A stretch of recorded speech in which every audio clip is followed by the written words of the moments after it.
Hello po sa inyong lahat mga ka-crypto. Ako po si Pinoy Crypto Trader at sa video na ito ay atin mong pag-uusapan ang aking technical analysis dito kay Bonk ngayon pong April 27 taong 2024. At nandito po tayo sa kanyang daily chart time frame at nitong nakalipas na araw ay nagpakita na po ito ng isang rejection dito sa ating resistance line na 40 digits 2848. At mukhang ito ay magkakaroon ng retest dito sa support line natin na 40 digits 2140 sa mga susunod na araw.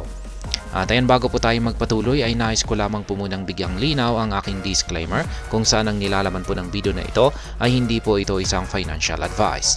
For education and information purposes lamang po ang layunin nito.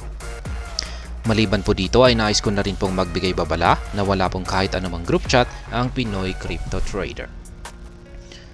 Yan ang kanyang performance po dito. Ayan. Particular po ditong nakalipas na 7 araw ay nananatiling nasa 62.77% pa rin po. Ayan, mataas pa rin po yung kanyang ibinigay na gain at dahil dyan ay tinuturing po itong si Bonk na best performing meme coin sa loob ng linggo na ito. Yung kanyang trading volume naman ay bagsak po ng 30.38%. Yan, laki na po ng kanyang binagsak. Kasi kahapon ay nasa mga 80% po ito. Yung kanyang 7-day performance nasa 78 to 80% naglalaro po dyan. Pero bumagsak na po siya bumagsak kasi yung kanyang trading volume ng 30.38%. Kaya yan, bagsak na rin po yung kanyang 7-day performance. At ngayon ay nasa 63.35% na po siya ngayon. Ayan, check naman po natin yung kanilang latest tweet dito sa kanilang official X account. Ayan, yan pa rin po yung yung kanilang yung boxing na kung saan ay sila po ang nag-sponsor dito. Ayan, the dog's vibes stay up no matter what. You will never see negativity on the timeline from the dog. Kaya ayan, wala raw po tayo makikitang negativity, yung parang hindi maganda. Ayan, lahat daw po rito ay yan, yung positive. Yan, yung maganda yung makikita natin dito sa timeline ni Bonk. Yan, si Bonk naman ay available na po dito kay Change Hero. Ayan, Bonk delivered. Ayan, mga ring girls po nila ito sa naganap na boxing. Ayan po sila. At ngayon ay balikan na po natin ang pagti-technical analysis dito kay Bonk. Ayan.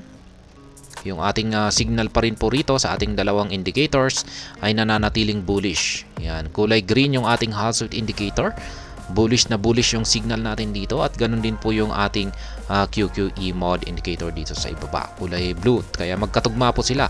Pero mapapansin po natin na mukhang nagkaroon na po ng yung sukat nito ay parang nag-uumpisa na pong lumiit yung sukat nito. Pero wag po tayong mag-alala, hindi po ibig sabihin niya na babagsak ng todo ang market price ni Bonk.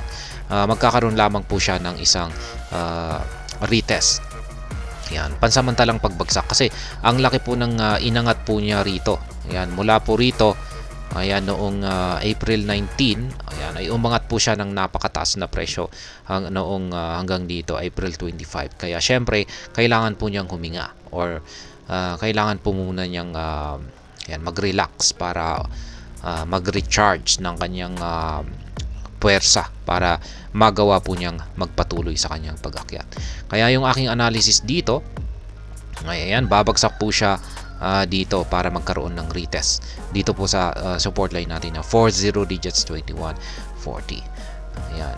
Pero pagkatapos po nito ay makakabawi na rin po siya, tatalbog po siya rito at ayan, dito na po siya aakyat at sa tingin ko ay mababasag pa niya yung resistance line natin dito na 40 digits 2848 at magpapatuloy po ito sa kanyang mas mataas na presyo. At ayan, yung ultimate target po natin dito ay ayan, yung nandito pa rin. Ultimate price target natin dito kay Bonk ay kung ito po ay nag-umpisa na po sa kanyang or kanyang ipinagpatuloy yung kanyang pag-angat sa presyo, ay yung pinaka ultimate price target natin rito ay ang 40 digits 4809. Kaya ayan, ang nangyayari po kasi ngayon ay bumabagsak si Bitcoin kaya naapektuhan na rin po itong si Bonk. Ayan. Pero sa tingin ko ay hanggang dito lamang po talaga siya aabot.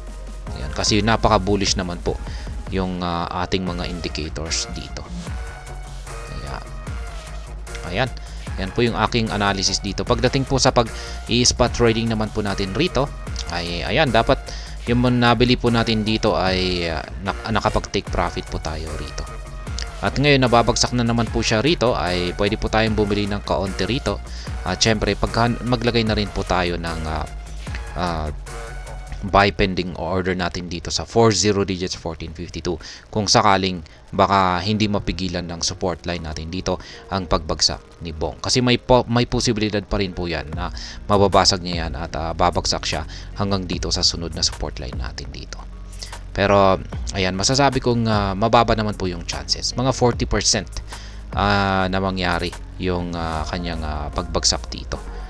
Nasa mga 60% naman ay masasabi ko ay yan, dito siya tatalbog at makaka-recover at magpapatuloy po siya sa kanyang pag-angat sa presyo. Ayan, so ayusin natin yung ating ayan, ganyan po siya. Ayan. Kaya yan po ang aking technical analysis update sa araw na ito dito po kay Bong. At hanggang dito na lamang po tayo sa video na ito mga ka-crypto. Sana po ay inyong nagustuhan ang aking paliwanag sa video na ito. Kung inyo po itong nagustuhan ay pag-click lamang po ang like button nito. Para naman po sa mga bago lamang dito, kayo po ay aking inaanyayahan para mag-subscribe. Pag-click na rin po ang bell icon nito dahil ito po ang siya magsisilbing notification nito sa mga bago kong videos na akin pong ina-upload sa aking YouTube channel na ito. Marami pong salamat sa panonood. Ingat po tayo lagi at God bless po sa ating lahat.